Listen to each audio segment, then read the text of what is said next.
Viewers, আগের দিন তোমাদের আমি কিছু ফ্রম সিন্সের আর ফরের উপর কোয়েশ্চেন দিয়েছিলাম। এইটা সেই কোয়েশ্চেনেরই অ্যান্সার পার্ট নিয়ে আমি এই ভিডিওটি নিয়ে এসেছি। দেখো, ফার্স্ট কোয়েশ্চেন বলেছে, it has been raining dash yesterday morning. গতকাল সকাল থেকে বৃষ্টি হচ্ছে, তার মানে গতকাল সকালে শুরু হয়েছে, এখনও চলছে, যে কারণে আমরা লিখেছি কি sense. She has lived in Paris since 2018। সে 2018 থেকে প্যারিসে বাস করছে। We have not seen them dash last month.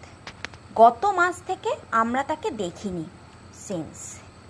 They have been married dash 5 years। তারা 5 বছর ধরে বিবাহিত, 5 বছর ধরে কন্টিনিউয়াস, তাহলে for.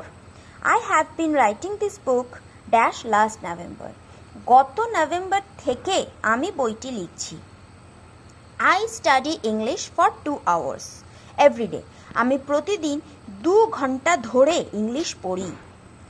Dipak has not eaten anything since 7 AM। সকাল 7টা থেকে দীপক কিছু খায়নি। I will go there dash tomorrow. আগামীকাল থেকে আমি সেখানে যাব, ফ্রম। Thank you.